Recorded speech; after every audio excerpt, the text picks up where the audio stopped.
हरियाणा और जम्मू कश्मीर विधानसभा चुनावों के नतीजे घोषित हो गए।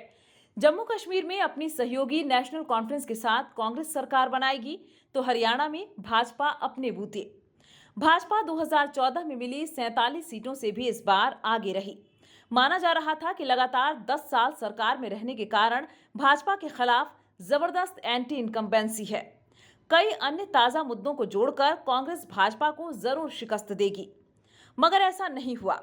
कांग्रेस का दांव उल्टा पड़ गया। परंपरा तोड़कर भाजपा ने जीत की हैट्रिक बना ली। हरियाणा के बाद अब झारखंड और महाराष्ट्र में विधानसभा के चुनाव होने हैं। इन चुनावों पर हरियाणा के नतीजों का क्या असर होगा, यह देखने वाली बात होगी। हरियाणा में भाजपा ने अपनी प्रतिकूल स्थितियों को कैसे अनुकूल बनाया, यह विश्लेषकों के लिए बड़ा मुद्दा है। दरअसल भाजपा के पक्ष में 3 ऐसे फैक्टर ने काम किया जिसके बारे में कांग्रेस नेताओं ने शायद कभी सोचा भी नहीं होगा। अव्वल यह कि भाजपा ने अपने गैर जाट वोटरों पर भरोसा बनाए रखा। कांग्रेस, इनेलो, जजपा और अन्य निर्दलीय उम्मीदवारों ने जाट वोटों के लिए मारामारी की। इससे जाट वोटों में बंटवारा हो गया और भाजपा ने बाजी मार ली। तीसरी वजह कांग्रेस की रणनीति रही। अपनी कमियों, कमजोरियों को भाजपा ने महसूस किया और समय रहते उसे दुरुस्त भी कर लिया। नतीजतन उसकी सरकार अब हरियाणा में बनने जा रही है। भाजपा ने न सिर्फ जीत हासिल की है, बल्कि हरियाणा की चुनावी परंपरा को भी तोड़ा है। पिछले 6 दशक में कोई भी पार्टी हरियाणा में तीसरी बार सत्ता में नहीं लौटी है, मगर भाजपा ने इस मिथक को भी ध्वस्त कर दिया है। गहराई से देखें तो भाजपा ने इसके लिए नेतृत्व परिवर्तन की जो चाल चली, उससे उसकी कामयाबी आसान हो गई। मनोहर खट्टर की जगह नायब सिंह सैनी को सीएम बनाकर भाजपा ने समय रहते अपनी कमी को सुधार लिया था।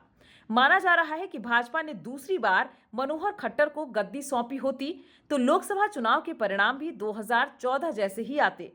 सीएम बनने के बाद सैनी ने अपने काम और आचार व्यवहार से बिगड़ी स्थिति को संभाल लिया।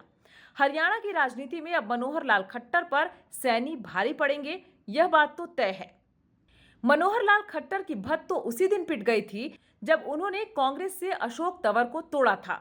वे न सिर्फ लोकसभा का चुनाव हारे, बल्कि चुनाव के बीच उन्होंने जिस अंदाज में पाला बदल लिया, वह मनोहर खट्टर की परख और चयन पर सवाल खड़ा करता है।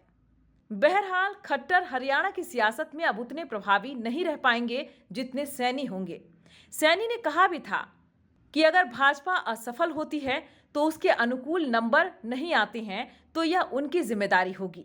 जम्मू कश्मीर के नतीजे अप्रत्याशित नहीं हैं, इसलिए उसका असर इस साल होने वाले झारखंड और महाराष्ट्र विधानसभा चुनावों पर नहीं पड़ेगा। लेकिन हरियाणा के नतीजे जरूर इन 2 राज्यों में मनोवैज्ञानिक प्रभाव डालेंगे। झारखंड में सत्तारूढ़ इंडिया ब्लॉक की पार्टियां जेएमएम, कांग्रेस और आरजेडी का मनोबल इससे निश्चित कमजोर होगा। कांग्रेस जिस अकड़ से झारखंड में जेएमएम के सामने रोटेशन पर सीएम बनाने की शर्त पर अड़ी हुई थी, अब शायद वह कमजोर पड़ेगी और शर्त से पीछे हट जाएगी।